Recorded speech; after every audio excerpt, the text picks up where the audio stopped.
Welcome to Stillspeakpod. So, there's not a whole lot going on with some of the cases that I've been following on this channel. Not enough has happened to make a whole video about any particular case we are covering. So, I decided that I was going to do one of my rambling thoughts type of video for tonight.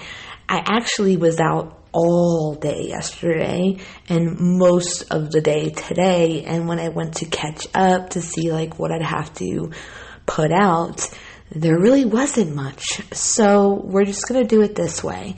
We're gonna chat Murdaugh and Petito Laundrie and Summer Wells and a few others. I did want to tell you that I plan on bringing you a story of a missing little girl in Hawaii who goes by two names, Isabella Kalua and Ariel Sellers. I'm late to this story, so I gotta get my ducks in a row on what's what and who's who and whatnot. So expect that video in the next day or two. I'm also going to be finishing my Caitlin Conley series. If you've not seen that one, if you go to the main page of my channel under playlist tab, you'll see all of them there. I think there's 5 or 6 episodes at this point. I'm going to finish that off. If you kind of like a whodunit type of story, that's the one. It's also unique in the sense that it's about poisoning, murder. So you don't really hear about those a whole lot. You usually hear about shooting ones and knives and strangulation, but poisoning just isn't as common. And despite the fact that one young woman is actually currently in prison for the murder of Mary Yoder, this story has, a lot of twists. And in my opinion, it's possible that 3 different people could have harmed Mary Yoder. But only 2 out of the 3, at least in my opinion, had a legitimate motive. I'm also working with somebody to bring you a story of a beautiful little boy named Corey who tragically is deceased now, and no one has been charged with his death yet, and the mom really wants his name and face out there and for him to receive some attention so that hopefully it will lead to some charges. It's a very triggering, sad story. It involves abuse. So fair warning ahead of time, when I do put that video out, I'll be sure to put in the title that it may be a trigger for some. I also put out yesterday morning before I left my very first missing video, which included several missing people in one video. Prior to this, I was doing one video per person. I had come up with the idea to put a bunch into one video. That way, when we share for one person, then all of their faces and name can be seen. And just like I expected, it had 9 views, which is nothing in comparison to my other videos. The Murdaugh videos get 1,000 plus, up to 6,000-7,000 views. The Petito ones get over, a couple hundred. One has 1,500 views, which is not shabby for a 328 subscriber channel. But this particular video only got 9 views, which is sad.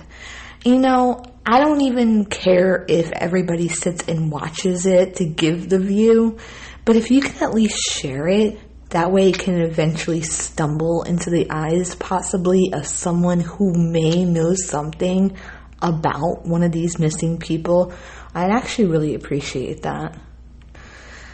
And we're going to do some ramblings on the Murdaugh case and Petito Laundrie case in a minute, but first I want to talk about a few other stories that I've talked about on this channel. So I started this channel talking about Summer Wells. It's 10 episodes. I had a lot to say. But because it was my first videos on the channel at that time, I had to do an introduction into who I am and how I view cases and why I named it, what I named it, and so there's a lot in my first 3 episodes of Summer Wells' story where we talk about all sorts of things. And I would say introduce myself to you a little bit. And when you start a channel, it's so odd, right? Because you have like maybe 10 to 15 subscribers. They're like all your family and friends. And you're basically having these conversations on here and like really nobody's listening to it, right? And you just kind of have to power through it and, gain more people. And I really am shocked that I'm even at 328 people. I think my first videos were the last week in August, but my, data is showing that I had most of the subscribers since September 14th. I never expected that. I really didn't. And so thank you and welcome to people who are new. And now it feels a little bit different coming here because I know that there are people out there listening more so now than, of course, before. And I, of course, all day long thinking like, okay, what am I going to do a video about later? Because I want to give you what you're looking for, right? You subscribe to a channel because you want content. So now I have a motive because I have more subscribers to really put out the content. But anyways, I did those videos on summer wells and I abruptly stopped once I got all my thoughts out. And then a lot of drama happened, which is not uncommon on YouTube and in the true crime community. I mean, they kind of go hand in hand with one another. I tried to avoid all the drama because I just want no part in it whatsoever. And it got out of hand as far as the Summer Wells case is concerned. The drama was just exhausting to even follow along with. Never mind stay out of it because you don't even know what's going on. There's so many dramas. This creator and that creator and they're fighting and craziness, right? And the families, talking to this one, and now they're talking to that one, and that one hates this one. It's just too much for me to even deal with. And it really got out of hand with that case when a particular creator who I speak about heavily in my Summer Wells series did a witch hunt, so to speak, with Don Wells, which is Summer Wells' father. And it escalated from there, and quite frankly, it turned into a complete shit show. Like, all conversations about who the story was even about just kind of went out the window. Don Wells is definitely an interesting, quote-unquote, character, but at the end of the day, I don't believe he's involved in the disappearance of his daughter. I just don't. I'm just not on board with that at this point. And I think he definitely has his demons, as do many people in the world, but I don't think that automatically equates to him being the murderer of his own child, or that he was capable of selling his 5-year-old daughter. Interesting enough, recently he reached out to a YouTube channel that I actually kind of like, which is called the Behavior Panel, and it's for experts on body language and things like that. They've written books and courses and what have you.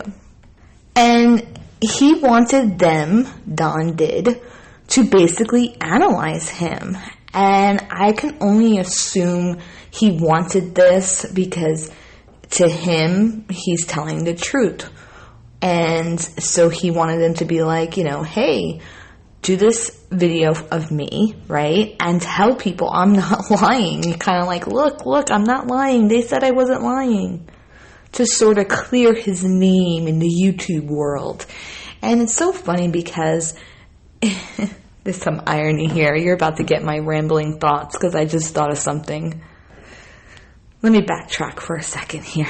In my Summer Wells series, I talked about the public's reaction to cases, the things they say, how they contradict, how some of them is hypocritical, and some of them are sometimes ignorant.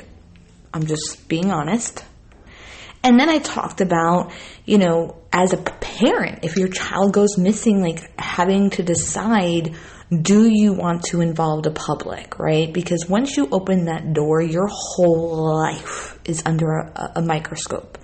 If you skip school in 10th grade, web sleuths are gonna find out about it, period. But then you have to decide, like, I want my child's face and name out there. So you're going to be desperate to want to do that, right? And doing it to mainstream media is one thing. But what happens is if the story gains traction and it gets the attention of true crime people on YouTube, that's a whole other world, let me tell you. And the competition on YouTube is intense, okay? Because everybody wants the click, everybody wants the subscriber, everybody wants the view. And of course they do, right? They have a channel, so they want those things. I don't think you would make a channel not to want subscribers and viewers. But my point is that some of these people go to extreme lengths and take advantage of these families and put them on their platforms, gain their trust, and then basically flip on them. And at the beginning of Summer Wells' case, initially her mother, Candace, did not give a media interview. She did not speak out right away. It took some time. But then when she finally did, of course, the public tore her apart. They analyzed her eye blinks. They analyzed her facial expressions, her shirt, whether or not she was wearing a bra.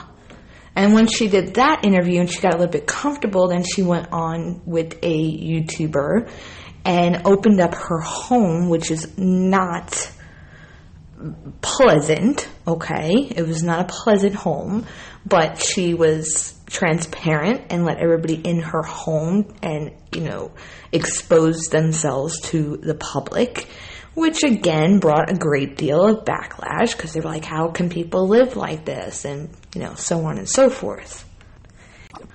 After that interview, that creator started the witch hunt on Dawn Wells, and I feel Candace felt like, we trusted you, why are you turning on us? Sort of way. That's how she felt. That's how I'm taking it.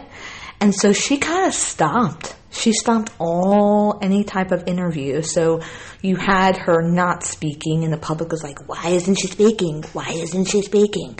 Then she spoke, and everybody tore her to pieces, right? And then she's like, why the hell am I speaking out if these people are just going to, break me down and attack me and judge me and all this other stuff? So she went back to being quiet. But Don, on the other hand, he didn't. He just kept running his mouth and running his mouth. Most of all of the things that he said were just repetitive things that we've heard 100 times over from him. But he started to, dabble with this creator and that creator and then this creator. And then all of them started turning on him. And then, so it just became a big mess to the point that you had other people saying, he just needs to shut up. He just needs to shut up. And I was like, it's his story. If he wants to talk, that's on him. If he can handle all this craziness, so be it. It's his daughter. It's his life. He's living it. It's really not our place to say, you need to stop talking to YouTube. And here's where my rambling thought comes in that I just had a few seconds ago. It's kind of ironic to me that now you have the Gabby Petito case, right? And the parents aren't speaking. Initially, Brian wasn't speaking. And everybody's like, why aren't they talking? Why aren't they talking? Why aren't they talking? Why aren't they talking? So you have this one story where you're like, why isn't she talking? And she talks, and then you attack her. Every word, every breath, everything she did, to the point that she stopped talking. Her husband continues talking, and now you have this other story where you have parents who are not speaking, and everybody's wondering why they're not speaking. Well, maybe they're not speaking because they know whatever they say is not going to matter, and they're just going to be ripped apart, and that you already have it set in your mind what you think of them, and nothing they say is going to change your mind. Dawn Wells he really seemed to care what people thought of him. Not everybody is like that. Some people truly don't care. They just don't give a flying F, if you know what I'm saying. They don't feel like they have to prove themselves and explain themselves to you. Which is kind of the impression that I got from Candace, because it was like she did a couple of interviews and then she was done. And I think she kind of came to the conclusion that it's like, whatever, let them think whatever they want to think. Like, the public doesn't matter at this point. What matters is the investigation and what the officials think, not the public. Which could be the case with the Laundries as well, right? They might not care what the hell the public thinks. They don't care, right? They'll be like, okay, think we're involved. That's not true, but think it, right? Because at the end of the day, we know we're innocent and we don't have to explain anything to you and we don't owe anything to you, which the FBI doesn't even owe us anything. They're not speaking. The last time we actually heard from the FBI was when they told us that they found Gabby Petito's body. Yet people don't like the Laundrie silence, but they're okay with the FBI's silence. So the public is never really satisfied. They're just not. They're never satisfied. And let's face it, okay? Even if the Laundries did what Cassie did and came outside and answered questions, you know dang well that the people who hardcore believe in them being involved, okay, those people will rip them to shreds.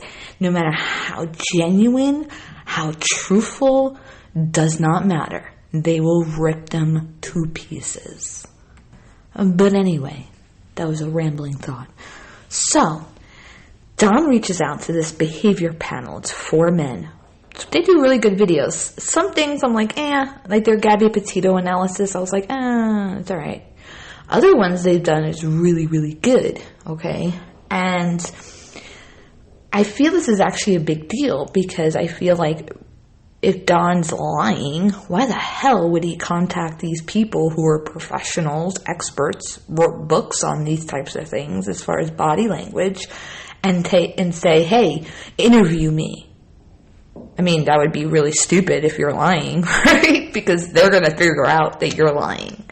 I think it would be different if they had reached out to him and said, hey, would you want to do an interview with us? And he thought he was smart enough to beat them or beat their expertise, and he agreed to do it. But to actually seek them out to do it, I don't know. He'd either be really, really stupid or he thinks he's really, really smart and he's going to beat them. I don't know. Now, they only put out the interview so far, and they did not put out their analysis yet. That's coming.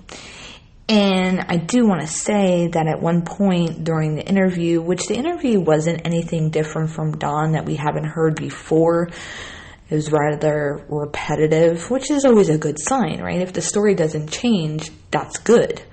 If the story changes, we got a problem.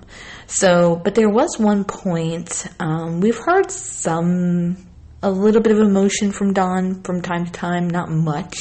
Some people are more outly with their emotions, and some people aren't. Some people don't like to cry in front of others, so they don't. So we've seen a little bit of emotion, not much from him, but we do see it in this interview.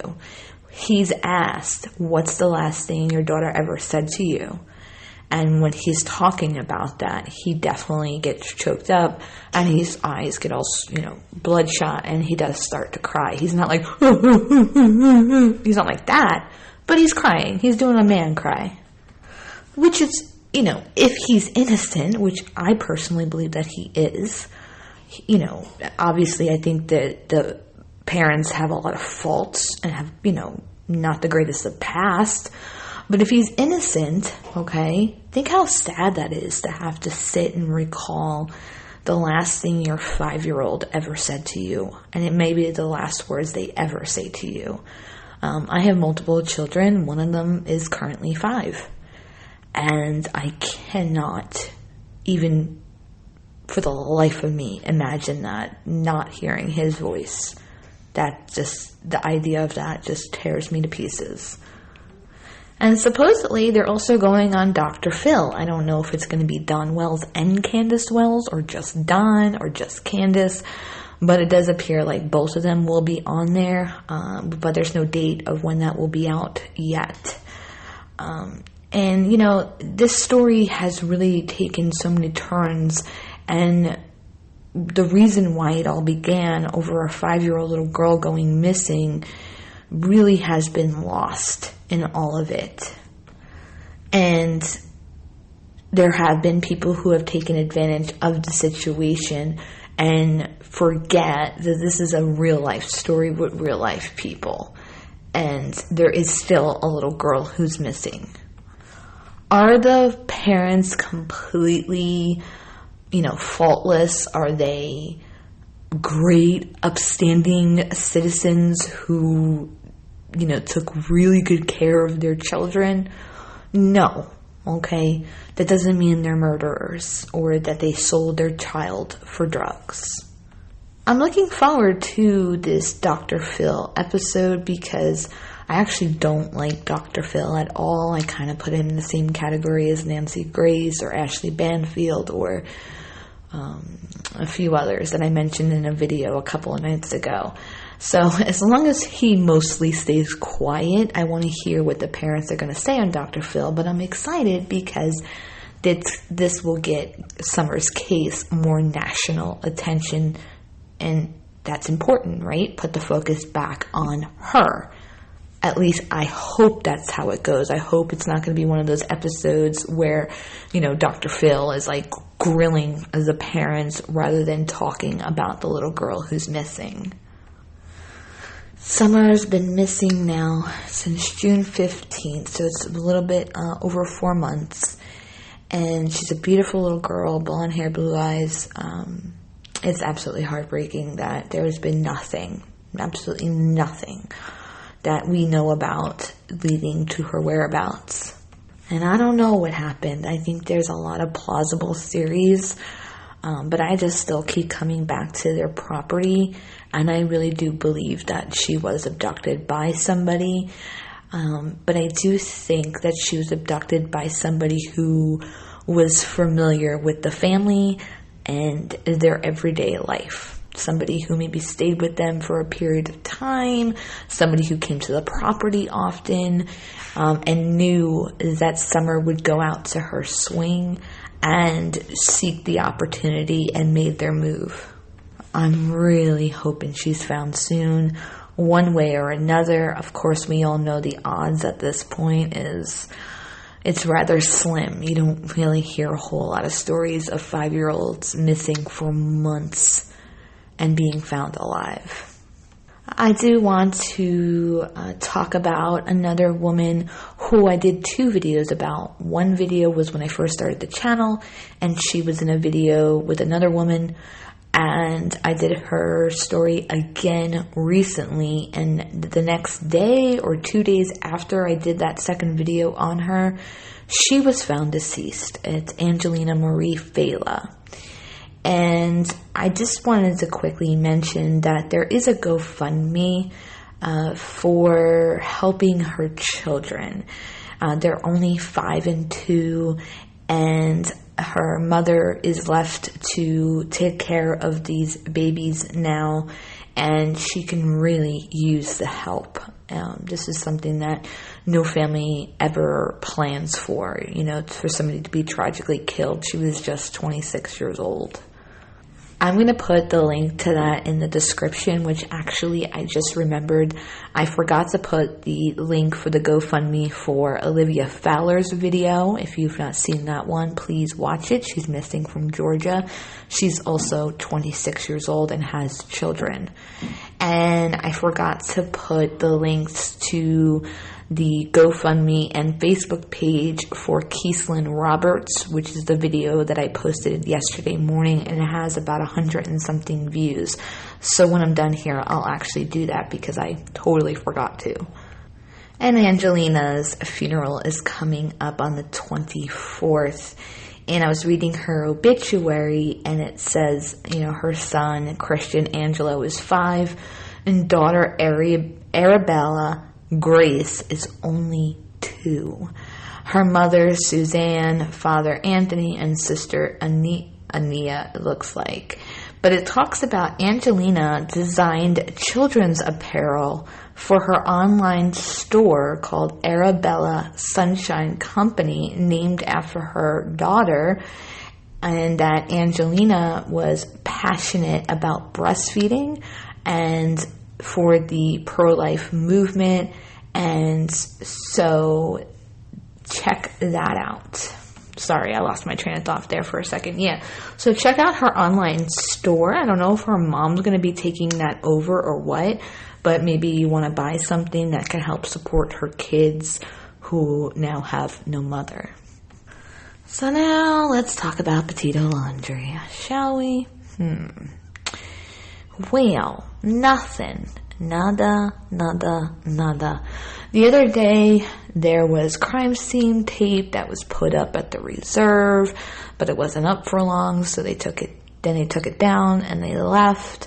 And then a short time later, there were some officers who arrived with assault rifles, and immediately, of course, reporters were like, what the hell's going on? Asking Northport.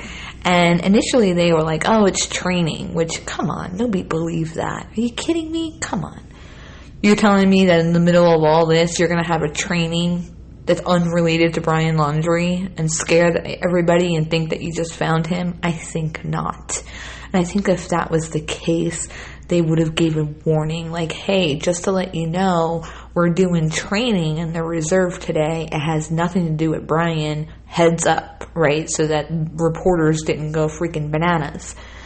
And they didn't do that. So another reporter asked, and then they said it was training and searching. So basically it sounded like they needed these people to train, and what better way to help them to train than to put them in a real life situation to look for Brian. So it makes sense and it's plausible. And the Laundries installed a Ring camera. You probably saw that after some people were banging on their door. And people were mad, and they were like, why are they putting this up to keep eyes on protesters? So what? They were banging on the door. Would you want somebody banging on your door? I mean, whatever. Anyways. And then 2 women had traveled to the home from another state, and they left this big sign outside that said, what if it was Cassie? It was only up for about a day before Christopher Laundrie, the father, came out of the home and took that sign down. He didn't touch anything else at the memorial. Given that they haven't left the home in days, I think they do look out the window at the memorial because, they saw those empty laundry baskets all over their lawn. And when they came out to pick those up, they took the one sign of remember me, I lived with you, whatever it said. And they took that one down. Now he came out and he took this one, but there's many other ones. And they still left the flowers that are dying outside the front door. So I don't know, maybe that sign really bothered them. Again, we don't know what their involvement is, so maybe that just really made him angry. I don't know. So I was thinking about this, okay? And of course I've been thinking about this. I've been thinking about this case for over a month now, but I was thinking about the parents not speaking in the public, really wanting to hear from the parents. And I was thinking about it, and I was like, at this point, I think the only thing I would like to hear from the parents at this point would to be, telling Brian to turn himself in. Just a one-liner of, Brian, we love you, but you need to turn yourself in. That's it. Just one line. At the same time, they may be getting bad advice from their lawyer, or it could be good advice, right? Because I think most lawyers would tell you, shut your mouth. And that could be really hard to do. I mean, when somebody's coming at you, hurling questions and insults and attacks, it's not easy for everybody to just ignore that, okay? And sometimes you will get to a point where you might snap and say something because you just can't take it anymore. And so, I know that he came out and mowed the lawn, which he really had no choice but to have to do that. I mean, he could have hired somebody, though, and he was able to just, mow his lawn and completely ignore all of the reporters' questions. Roberta, on the other hand, the mom, the only times we've seen her is when she's darting to the car, hopping in the car, and darting back in the house, right? So she hasn't really exposed herself too much, except for the night that they were picking up laundry baskets. She was out there with him, but it was 1 o'clock in the morning. So, what's really going to happen at 1 o'clock in the morning? So I think she may be, holding herself up in that house because maybe she knows herself and knows that she won't be able to not say something to defend herself. At the same time, like I said the other day, the FBI is not talking either. But nobody's bothered by that because they know that it's an active investigation. So they know that the FBI is not going to do that, right? So, there could be a mixture of the lawyer is saying don't do it, and also the FBI had said to them, hey, don't give out any information that pertains to the investigation, and maybe they don't trust themselves to not spill something, or they're not wanting to talk because it is an active investigation and they do want Brian found and held responsible, and so they don't want to interfere with that. There's so many possibilities. So now let's talk. There's a guy named Doug. You might have heard about him, but Doug has a channel. I think it's Doug Live from Northport. I'm not quite sure the full name of it, but apparently he lives nearby, and many times during the week he goes out. He's tried to go to the Carlton Reserve at night to get in. He caught an image the other day while in the Carlton Reserve. Listen, hey, whoever finds Brian, great. I don't really care. So I'm not going to bash him in any way, shape, or form. If you want to go out into the Carlton Reserve with the alligators, be my guest, right? If you find him, cool. But it does feel like some of the videos is just kind of, making people hang on to the case when there's nothing really happening. Do you know what I mean? Nothing's really coming of him doing this every night. It usually ends up in nothing. But again, to each their own. You want to go out and do that, great. But this sparked me to end up on another creator's channel, and because she was speaking about his channel and what had happened on his channel, which really wasn't anything. They were just speculating. And I found this interesting because this particular creator thinks that the parents are helping or did help him to escape, but also believes that he killed himself. And I was sitting there and I was thinking about that. I find it really hard to believe that parents would help their child escape to go kill themselves. That doesn't make much sense to me. Oh, son, you want to kill yourself? Okay, we're going to help you, escape, and you can go up to Carlton Reserve and you can kill yourself. That doesn't make much sense to me. She can also be thinking that because she thinks they helped him escape, and then while he was gone, he killed himself. But if I take that thinking a little bit further, okay, so they're like, son, you killed Gabby. It's totally cool. We're going to get you a lawyer. Don't worry about it, okay? And everything's okay. So don't worry. It's all good. And then all of a sudden they're like, you know what? This lawyer thing may not work out, if they eventually find her. So you're going to have to take off now. This would mean that Brian had full 100% support from his parents, right? Not only by getting a lawyer, but by helping him escape, whether he was like, Mom and Dad, I'm going to take off, and they were like, okay, or if they came up with the idea, or they all came up with the idea together, and they helped him escape. So he knows that his parents are backing him. They know the truth.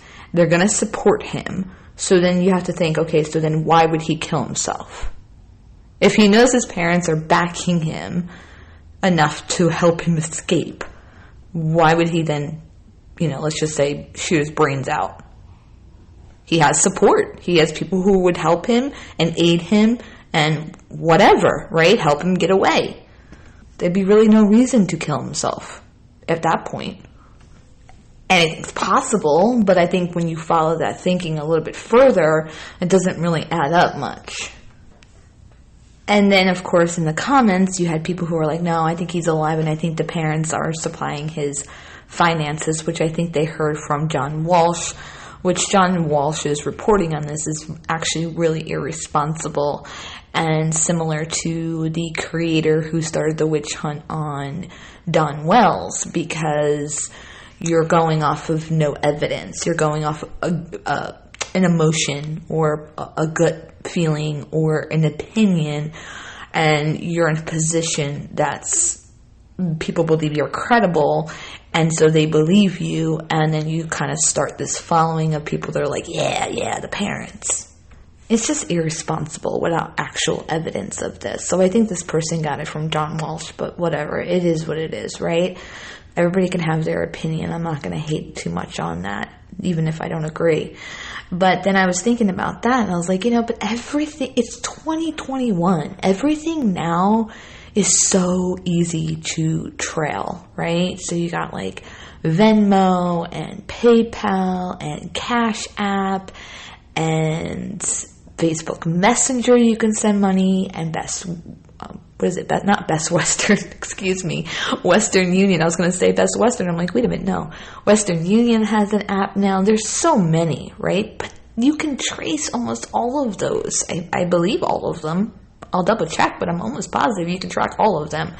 And if he has any of those as his way to get money from his parents to aid his escape, he would need a phone. And if he still had a phone out there, then he's easy to track unless it's a burner phone. But those burner phones don't typically have all the bells and whistles on them. And allegedly, the phone that he bought on the 4th was not a burner phone, and allegedly, the FBI now has that phone. So did he buy 2 and leave one behind? I don't know. Yesterday, when I was out with my mom, who's probably listening right now, we were driving on this highway, and we saw an area with woods and had all these vultures circling the area. And I was like, oh, it's probably a dead body. I was just joking around. And I said, if he is dead in the Carlton Reserve, you should be able to figure out where he's at unless he's deep into the reserve and his body, let's say he stood on the side of a swampy part, killed himself, and he fell into the water. Well, then he's pre-food for the gators and whatnots in there. They don't have to go searching for food. They have plenty. I'd be really curious because we know that it's 25,000 acres. We know that some days they search from the Northport side. Sometimes they do it from the Venice side. They've used drones. They've used helicopters. They've used swamp buggies and dogs. So much stuff. So many resources. So much money. That I'd love to know how much of the 25,000 acres they have actually covered searching. Today is the 17th when I'm recording this. I don't know what time it'll go up, but it might be after midnight. So 17 days in things, 17 days in this month. You got 34 days since he allegedly left the home on the 13th of September. And today's October 17th, and it was September 17th when the parents told police that he was gone. And they started searching on the 18th, so it's been 33 days. They have not been out there every single day recently. So you gotta figure maybe a total of 25 of those days that they were doing some searching. Could you really, cover all 25,000 acres in 25 days? I don't know. And I do find it odd that it doesn't appear to be that they search at night, which you would think that would be the best time to do it, but I guess it would be dangerous. At the same time, then it would also be dangerous for Brian, but according to my husband, who has been through a survival course that he had to do in the military, as long as he can get to high ground at night, whether that's climbing into a tree or a platform or something to that effect, then he's good to go. You don't want to be sleeping on the ground in the Carlton Reserve. And that's if he's even in the Carlton Reserve. He can be anywhere, as we've discussed many, many, many, many times. But I'm kind of curious, if he does end up being that he's dead, and he's been dead now for a month, and we don't even know it, right? Let's just say that's the case, and we eventually find that out. At that point, will people still believe the parents were involved, that they helped him to escape and go and kill himself? And then I thought about it too. I was thinking, Brian, if he told his parents the truth at the end. So, okay, let's backtrack here. Here's my rambling. Ready? Let's say he comes home. And I know her parents recently did an interview where they say that if it was in the opposite way, where Gabby came back with his car and without Brian, that they would have called his parents to be like, we have a situation here. And I understand that position. It was their daughter. She was murdered. They can have their view and opinion. I am not going to take that away from them at all. They're upset. They're frustrated. They're desperate. I cannot blame them for feeling the way they feel. But I just cannot for the life of me believe that Brian came out back without Gabby and told them the truth off the bat, or called them from Wyoming and told them, and then he drove home. I just don't see that being the case. Even when we're adults, right, and we do something wrong, we're not going to openly admit that to a parent. But the odds that he was just like, hey, Mom and Dad, I killed Gabby, or he broke down and they were just like, okay, cool, we're going to get you a lawyer and it's all good, is just really slim to me. That being said, and I've said it many times before, I do think that possibly his story was that they broke up and that she went back to Long Island, like she flew there, and he came home with the van, and that she might come back, she might not. They're going to figure that out.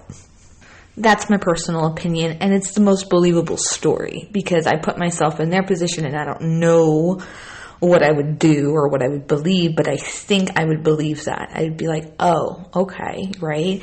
And she's a grown woman, and she's not my responsibility, regardless if she lived in my home. And so I wouldn't call the parent. I would just assume, oh, wow, they broke up, they're on a break, Ross and Rachel style, they're on a break. And I would just assume that was the case. I wouldn't call her parents and say, hey, he said Gabby's there. Is she there? Or I wouldn't reach out to whoever. Not even Gabby, obviously. If whatever the girl's name is. I don't think I would do that. After a period of time, yeah, I probably would at some point be like, how's so-and-so doing? Have you talked to her? So let's just say that was the initial story, okay? Let's just say it is. Let's say he gets this new phone. And let's say he changed his number because he knew eventually that her parents would be trying to get a hold of him and he wanted to avoid their calls. So let's say he got a new phone, new plan, and new number, right? And so he wasn't getting these phone calls from the parents intentionally. And then let's say they start contacting his parents. And at that point, this is what made everybody mad. Like, why aren't you calling these parents back? And I've said, well, maybe they were blindsided by this because in their head, she was in Long Island. Now you got the parents texting you saying, hey, where's our freaking daughter? And they're like, we have a situation here because he said she's in Long Island, but they're saying she's not there. Or she went missing from Long Island. They just broke up. He's going to be a person of interest. What are we going to do? And maybe they were doing damage control for their own family, concerned for their son initially. But let's say that they confront Brian. Like, Brian, what the hell's going on? Like, have you been talking to Gabby? Because they're saying she's missing. And maybe at that point, maybe that day, the next day, or even the following day, so the 10th, 11th, or the 12th, Brian finally caves and tells them. Maybe because the cops showed up and because they took the van, he had no choice but to tell them the truth. And at that point, they already had the lawyer because they were thinking they were helping him. But now they know the truth, that they were told he harmed her and she's dead. Maybe that's why he took off. Maybe because he was fearful that his parents were going to turn on him and turn him in. And so he was like, I got to get out of here before that happens.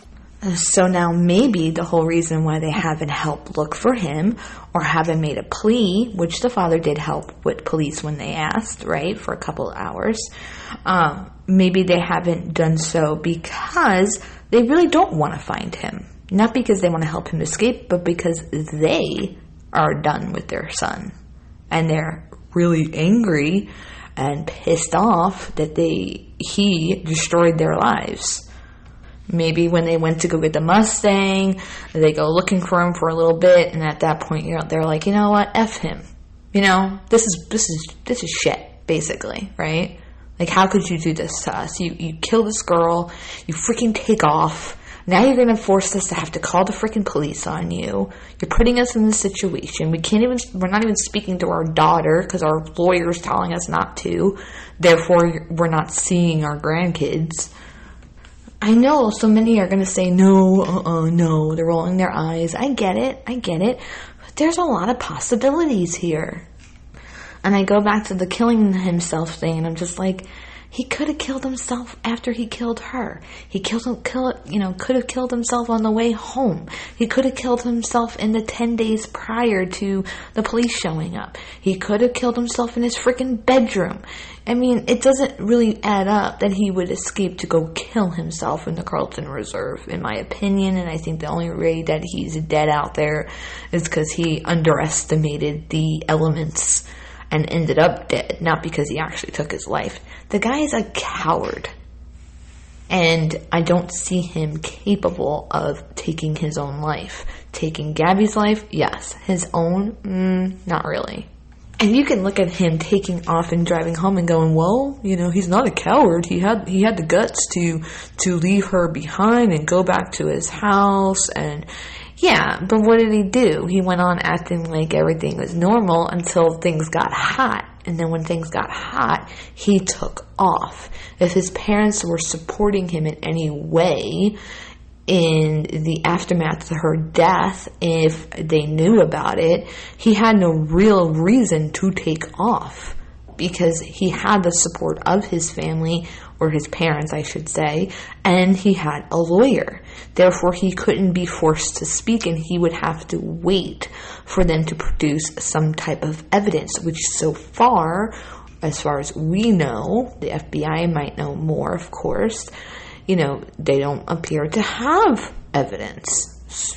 Again, it's possible they do. They just haven't released it yet because they're waiting to find him. And then I go to, what's the end game? What is the end game? Because at the end of the day, it can't be on the run forever, okay? Not somebody who wasn't prepared to do that. Prepared for 30 days? Yeah. Prepared for 60 days? Maybe. Prepared for 90? Prepared for 6 months, a year, year and a half, 2 years, 2.5 years, 3 years, however long it will friggin' be before he's ever found? No. There's no way. There's just no way he had enough stuff with him to last that long. And at some point, he needs to replenish what he had taken with him. And let's talk about the Mustang for a little bit. So he allegedly takes this Mustang, right? But he takes it to the Carlton Reserve and parks it there. Okay. If he had a vehicle to get away, why not take that vehicle, regardless if it's your parents, right? So let's say they are helping him. Take the vehicle, go and say, you know what, son, take the Mustang, drive up to South Carolina, leave it there. We'll give you a 5-day head start, and then we'll report the car, and we'll tell them that, that you took the Mustang, we don't know where you went, you abandoned it, and by the time we report it, you'll be long gone, they won't know where you are. that would at least get him somewhat away from the area, right? At least get him to a general area where he can then go into the Appalachian Trail or wherever. And that would be that. Which goes back to me thinking about after Gabby's death, and I was talking to you about the hitchhiking stories and how I'm really not sold on those stories yet because he had a vehicle. And in a flight or fight situation and you go into survival mode, your immediate thought was, I gotta get the hell out of here and fast. So I lean more on that rather than you're hanging around the area. So I think then he took the van eventually, whether it was right away or not right away, and he got the hell out of Dodge and got himself all the way back to Florida, which is familiar to him. So then I think about the Mustang and I'm like, why wouldn't you take that? I mean, you couldn't even taken it to a train station or, no, because that's easy to track, so we can't do that. Just anywhere, really, and abandon it and then just disappear, start walking through woods and, God, he'd be long gone, real quick. And if his parents aren't helping, he could have just taken one of their vehicles when they were freaking sleeping and just taken off with that too. So this whole taking the Mustang to the reserve just doesn't make a whole lot of sense unless he really did go in the reserve. And then I go back to, the FBI isn't doing all this searching for freaking nothing. They have to have something, even if it's minor, that shows that he is or was at the reserve at some point. Where he went from that, it's anybody's guess. So I guess you need to be asking yourself, how do you think they're communicating with him? I mean, so much is, traceable. And there was a search warrant on the home. We don't even know what the hell they took. For all we know, they took all the computers in the home. So how are they communicating with him? You think through a cell phone? Okay. Maybe. I don't know if the warrant included the parents' phone. It might have. We did see them leave the home a couple days after the warrant, or I think it was actually the next day, and they came back with bags. They might have went and got new phones. I know that in the Summer Wells case, they took their phones and they had to go buy new phones. What I do know is that Brian Laundrie is not in a bunker under the garden. But again, what is the end game for him? And what's the end game for them? Why would they help? Why? You just think they're helping because it's their son. They don't want him to pay the consequences of his action. And so they're willing to sacrifice themselves in order for him to go on the run for the rest of his life or until they die and risk going to jail. It's so easy to believe that they're involved, but you have to ask yourself, why would they be? What's the goal? What's the motive? What's keeping them going? And what is the ultimate goal as far as what are they expecting to come out of it? What's motivating them to keep up and helping him? I've mentioned that I'm friends with somebody whose child killed somebody, several people actually. And they go back and forth on his guilt, and that's understandable when you're grieving. And one of the things they said to me was that if he's guilty, they 100% believe that he needs to, pay the consequences of his action and that he is where he is and he belongs. So, there's this automatic thing that people believe that murderers' parents, don't think that their child should be held responsible, but that's really not the case. Even when you're in the mindset of not knowing whether or not they're guilty, you still have that emotion of, well, if they are, they need to, pay the price, basically. You can love your child, you can keep in contact with your child, you can support your child while also saying, listen, what you did was wrong and you deserve everything that's coming your way right now. And I think we all do that with our children, right? We love our children. We support our children. But when they do something wrong, we punish them, right? Take away electronics, put them in timeout, whatever it is that you do. It's not that you don't love your child, you love them, but you're like, listen, what you did was wrong, and sorry, but you ain't getting that dang toy at Target. It's not happening. You didn't listen, you didn't do your chores. And they'll cry and get all, bloodshot eyes and pout and cross their arms, and you have to stand strong and be like, no. Obviously, that's much minor, but that's typically how parenting goes. I argued with a miniature version of myself all freaking day today. And sometimes it's really hard to follow through with consequences because they can be cute. Now, 5-year-olds are cute. 23-year-old men who killed their, significant other or girlfriend, fiance, not cute. And the whole thing that's missing here is the context, the backstory to this family, right? We don't know the dynamics of this family. It seems that there was an age gap between Cassie and Brian, and it seems that age gap has kind of, they don't have like the closest of relationship possibly, kind of like when they're in each other's presence, it's like, hey bro, hey sis, and that's about it, right? Which I sort of understand because there's a huge age gap with me and my brothers, and I was more of a second mother to them and a helper to my mom than I was their sister, right? And we don't live by one another, and so when we get in each other's presence, of course it's like, hey bro, but am I calling him and talking to him every single day? No. Most of my updates are through my mother. So I can kind of relate to Cassie on that. Like, we have a relationship, but it's not like what you think it might be, right?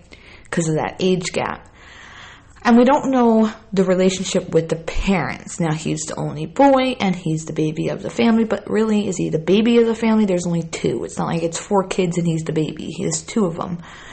So, was he a mama's boy? Were they not close? Did him and his dad have issues? We don't know. Who does he take after? Does he have more of his dad's personality, his mom's personality, or is he his own personality? We have none of that. We do have Gabby's parents saying, or at least Gabby's mom in 60 Minutes Australia, and Jim Schmidt, her stepfather, saying that he was always respectful and nice, and he would draw pictures for the siblings and read them bedtime stories. And so, he had to come from a relatively decent family to learn some sort of respect and kindness. So we have that much. That being said, that could have been a self-taught thing. I mean, we're forgetting that this kid, in my opinion, is a kid, but he's not really a kid, right? He's a 23-year-old man who had his own life experiences, and sometimes our personalities change over time, especially when we get into adulthood. Who I am today at my age is not who I was when I was 22, though. But who I was at 22 is not who I was at 17, okay? I've grown and life experiences changed me. So even if Brian was raised a certain way, that could have changed over time with growth and age and life experiences. And he may have, self-taught himself that. So the story here is really what I'm trying to say is that we don't have the dynamics of this family, what it was like prior, to come to the conclusion that he's a mama's boy and they're helping him because he's their baby. Which may be the case, right? There's a lot of mama's boys type people, but we don't know that yet. I'm just not understanding why they would help. I'm not getting that. I know that some people think it's a cut and dry of just wanting him to escape all consequences. I just don't see them wanting to sacrifice the last years of their life, risking going to jail and their lives being destroyed for that, just so he can be on the run, because eventually he's not going to be able to just go back to living a normal life. Normal life is gone for this family at this point. And even if it's eventually proven that they didn't help in any way, shape, or form, okay, and they just were suspicious all along. And even if it turns out that they were not involved, you will always have people who will still 100% believe they are or they did, and they'll take it to the point where they start attacking Northport for, dropping the ball in the FBI. It was, some type of scam, and they didn't do their job, and it was a conspiracy because the mom worked for a DA's office, yada, yada, yada, yada. I can just already see it. But most think it went like this. Most think that either he called from Wyoming or he came home and he was like, hey, I got something to tell you. This, and that. I ended up killing her, and she's Wyoming. And then they were like, oh, okay. And then don't worry about it right now. Let's go camping. And then they went camping, and then while they were camping, they planned his getaway, and they stocked stuff for him, chipmunks, and squirrels hide food, and they went and hide food for him and stuff in Fort DeSoto, which doesn't really make sense. Because is anybody even searching Fort DeSoto? I mean, even Dog left Fort DeSoto. But anyway, let's just go with that. So they help him stock up there so that he can eventually go there to get all his stuff that he needs. And they either leave him behind and leave, or he comes home with them, and then they wait. They just sit around and wait. Rather than getting a complete head start, they come home and they wait. Actually, let's do this two ways. Let's say they left him behind. So they left him behind, fully stocked, said, okay, son, you got your burner phone. We got our burner phone. We got you, trail mix and jerky. We got you this blanket that rolls up really small so you could fit in your backpack. And it's over in that tree over there. And so we're going to leave, and we're just going to leave you here, okay? Make contact with us through the burner phone. Use code word orange. And, just let us know that you're okay. We'll go home and we'll wait till they eventually report her missing and the cops show up. And we'll take it over from there. And then at some point, we'll stage your Mustang at the Carlton Reserve. That way, the police go there thinking they're there, but really you're here. And then, it'll be all good. Don't worry about it. And then they did a full goodbye, all right, son, we probably won't see you for a really, really long time. And it just, big goodbye. Or he left with them, and instead of just taking off before the police got contacted, knowing that eventually they would be contacted, and he waits. And then they get that call from her parents, the text messages, and they're like, all right, it's beginning. We must execute our plan. And they're like, don't go just yet. Wait. Wait till they come. Wait till they take the van and then take off. And when you do, you're going to take the Mustang. You're going to leave it at the Carlton Reserve. And then we're going to come there that day or the next day. We're going to sit there for a few hours to make it seem like we're looking for you, but we're not really looking for you. And then we're going to take the Mustang back home. And then we're going to tell the police you were at the Carlton Reserve. And then they're going to go there and they're going to look for you in the Carlton Reserve. And you have to be out of the Carlton Reserve by that time after you went there with the Mustang. And you have to somehow leave there and out and go someplace else, because when the cops show up there to search for you, you can't be there. All right, ready? Remember the plan. So code word's orange. Take your phone. Leave the other phone. So we'll say, oh, look, he left his phone behind. And just do that, okay? And then make contact with us and let us know you're okay. That's what most people think happened. They did. That's what they think happened. If you can tell on my tone of voice, I don't.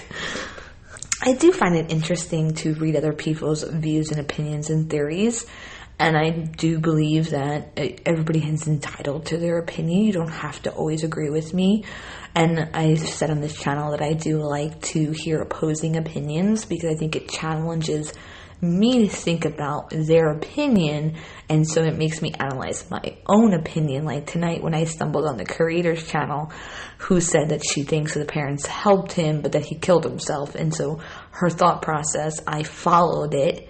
thinking, okay, how does that make sense? And so I thought about it, and I'm like, all right, that doesn't make a whole lot of sense. I don't see them helping him to go kill himself, or him having the full support of his parents and a lawyer, and then it's like, well, I have no way out, let me go kill myself now.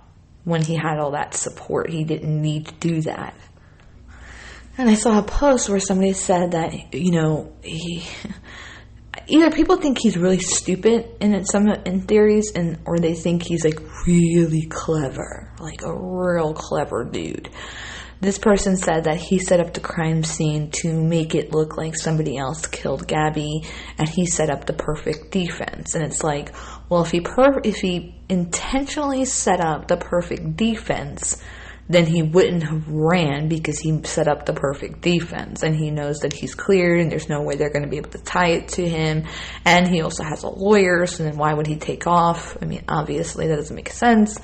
So no, in my opinion. And others think that he was hitchhiking because he was trying to set up an alibi and make it seem like, oh, I wasn't around when she was killed. And that doesn't add up, because it's like, okay, so you go through all this trouble to hike 25 miles to then turn around and hitchhike, and then hitchhike again, and then get back there. And you don't call the police to be like, oh my God, I was gone. I went to go take a shower. When I came back, I just found my girlfriend dead.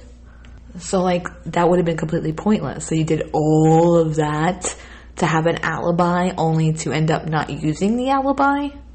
And my whole thing is, he had this Utah stop in his, I guess you would call it, utility belt, that he could have pulled that out too and been like, oh my God, we were fighting and XYZ happened and this is what happened.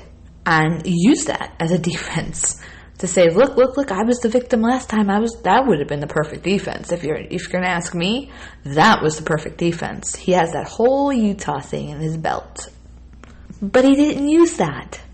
And then you had the people who think that this Carlton Reserve was a whole way to throw them off.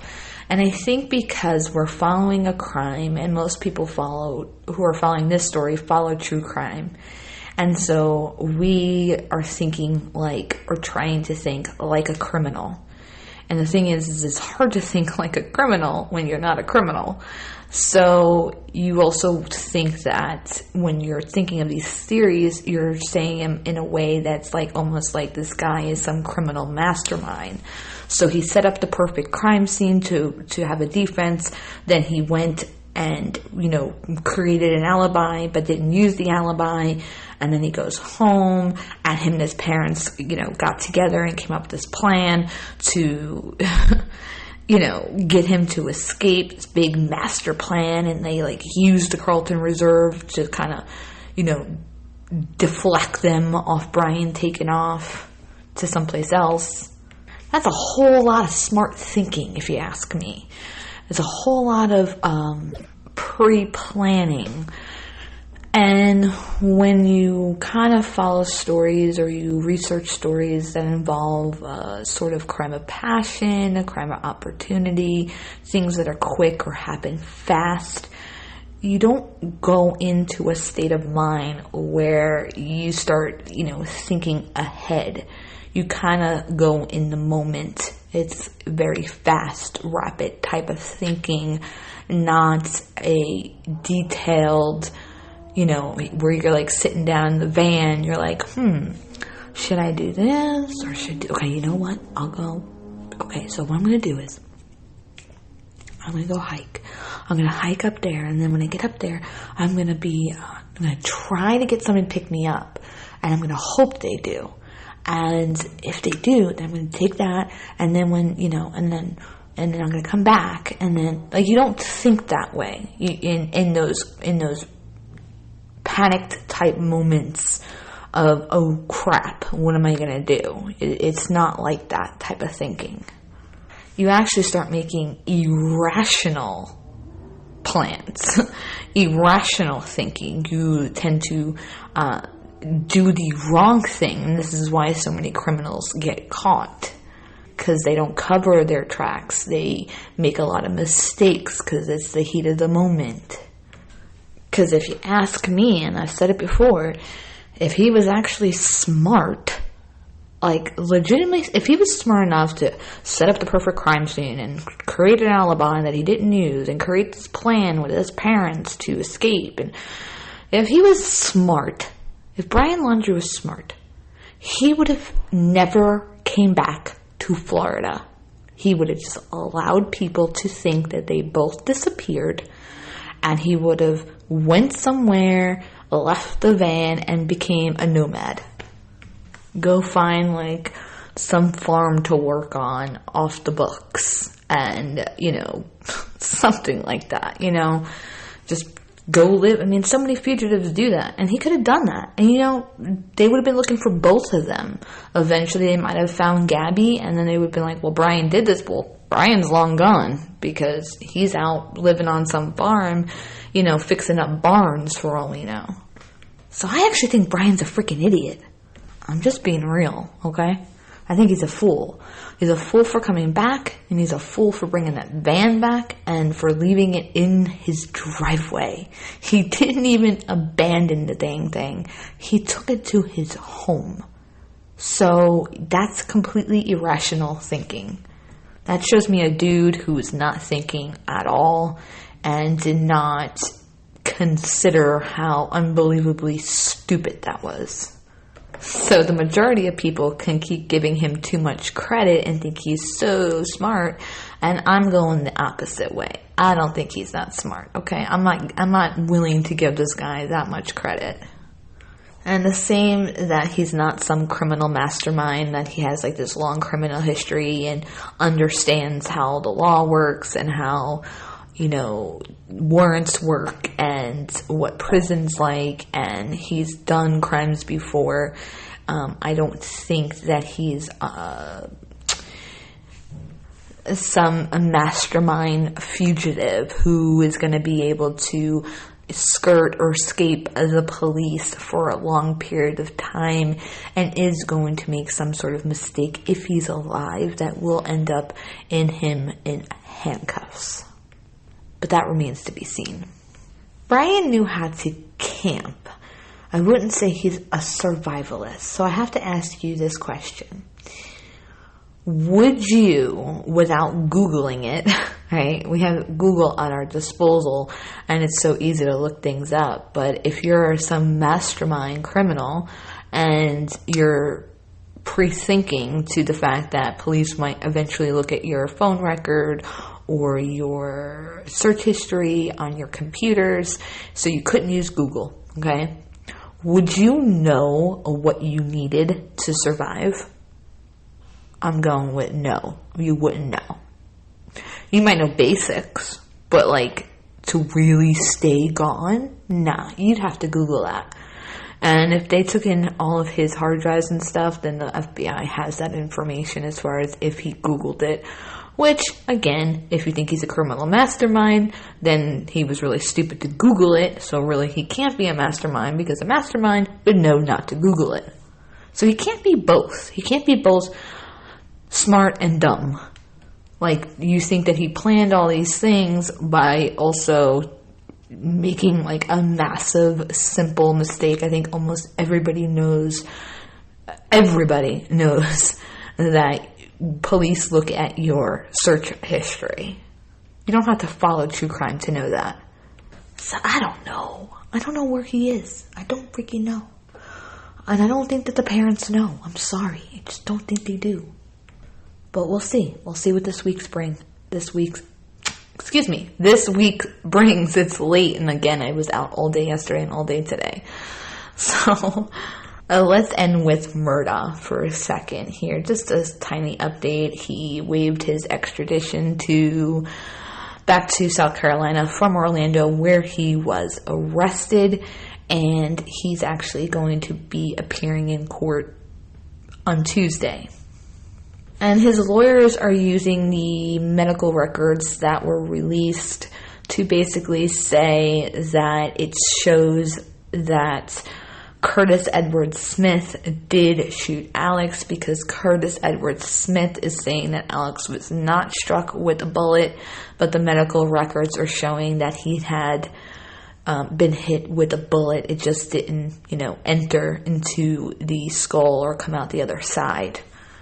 When I was reading it, I'm not a doctor, but when I was reading it, what it sounded like to me was a bullet graze.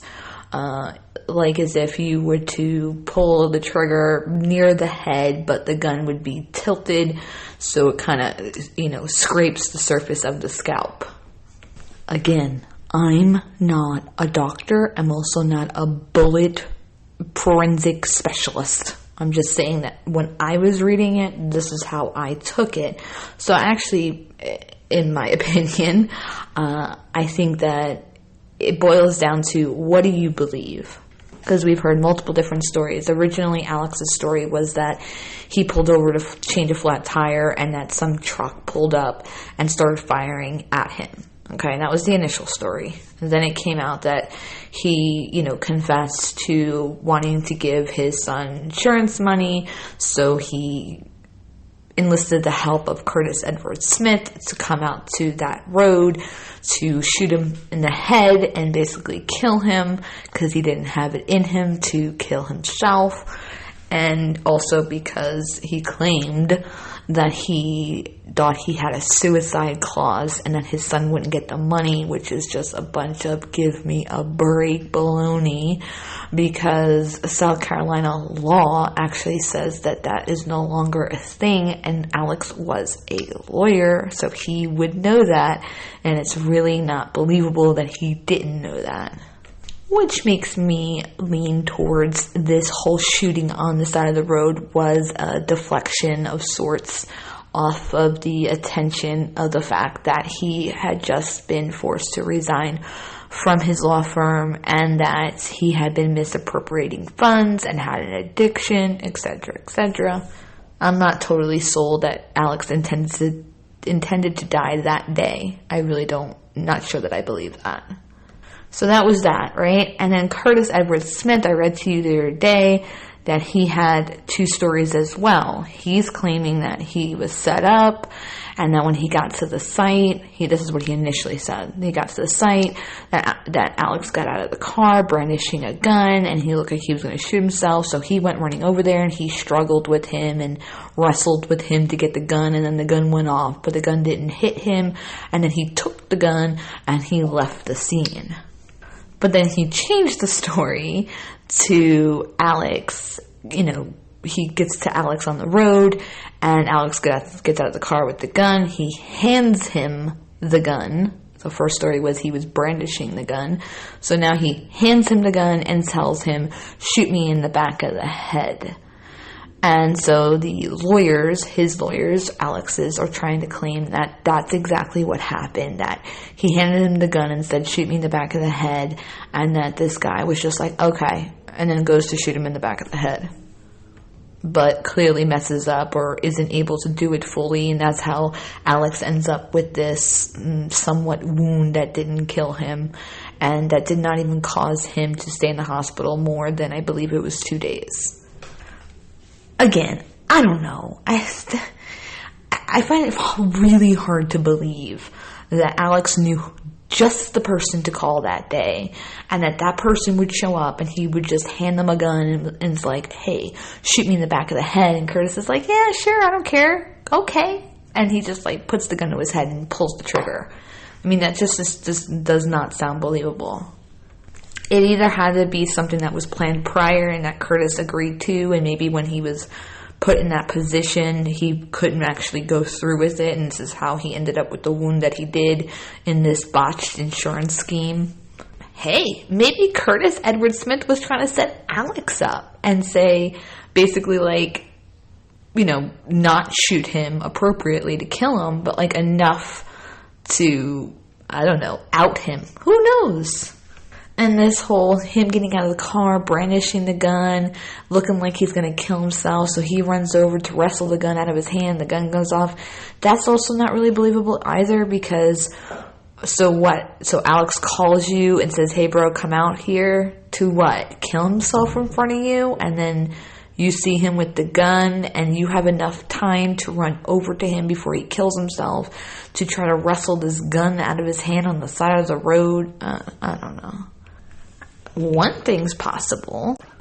Maybe Alex did get out of the car, hand him the gun, and Curtis is like, no, bro, I cannot kill you. I'm not going to freaking prison for you. Out of your mind? And Alex is like, fine, I'll do it. And he takes the gun. And let's say he just kind of held it kind of laying on the back of his head and shot it to where the bullet would have grazed over the back of his head, causing some type of wound that he had that's listed in the medical records. Then he falls to the ground, dropping the gun, and Curtis freaks out because he's like, oh my God, did he just kill himself? And he grabs the gun and leaves. That's possible. I don't know. I just think that, Curtis showing up on the scene, it either had to be planned or it was, Alex's plan, hoping that Curtis would go along with it. And then when he wouldn't, he knew at that point that he had to then try himself, but couldn't manage to do it. So kind of did it half-ass.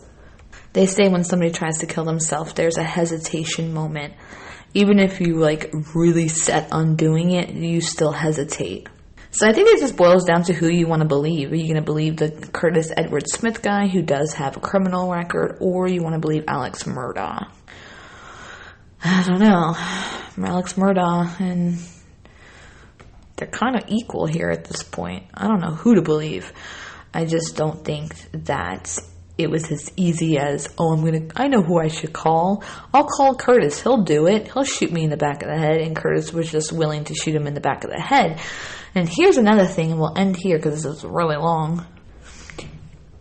Did he think that he would do that for free? Just show up and be like, here, shoot me in the back of the head. And Curtis was just okay, for no money. So, and if he paid him prior because they planned it prior, it was pre-planned, then what money did he give Curtis Edward Smith to kill him? How much? Where is it? Did he pay him already? Because he wouldn't have been able to pay him after he was dead, right? Because he's dead. Unless Alex told Buster what he was going to do and said, hey, Buster, when you get the insurance money after I'm dead, give this amount to Curtis, right? Or did he pay him prior, and whose money did he use? Because we know he was misappropriating the funds. We know that he did the money with the Satterfield sons. But at the same time, he didn't pay taxes on his beach house for 2 years. So if he did offer him money or give him money, and there's my AC, perfect timing because I'm wrapping this up, and it's loud. Do you hear that? Yeah, it's annoying. How much did he give him? And if he did give him money, where's the money now? Did Alex say? Did Alex tell his lawyers, I paid him, let's say, $20,000. I gave it to him in cash. Then why isn't the defense lawyers for Alex saying that? Why aren't they saying Alex paid him cash? Ask him where the money is. They haven't said anything about Alex paying him money. So you think this guy was going to shoot in the back of the head for free? I don't know. Just some thoughts I've had about that. And let me tell you, if he was using funds from the Satterfield sons to pay Curtis Edward Smith, wow, that is just messed up. And did Alex get insurance money from Paul and Maggie? Did he use that to pay Curtis? Because that would even be more messed up to use the money from your dead wife and son. I'm looking forward to the evidence about this shooting because nothing about it really adds up much. And we have so many different stories from 2 different people. So we got 2 different people with 1, 2, 3, 4 different stories. So we have 5 charges against Alex, 5 lawsuits against Alex. We have 4 different versions of events for the shooting on the side of the road, and we have 6 open investigations with SLED since Paul and Maggie Murdaugh were killed. Just want to keep track of all that. So I'm going to wrap it up here. Thanks for just listening to me talk and ramble and get my thoughts out and release all of that. I wish we had more to discuss as far as evidence and information for both cases of Petito and Murdaugh, but it is what it is. And be on the lookout for a video on Ariel Sellers, also goes by the name Isabella Kalua. Look out for the story about the little boy named Corey. And please share my missing video to help the people in that video find their way home. And until next time, I'll see you soon.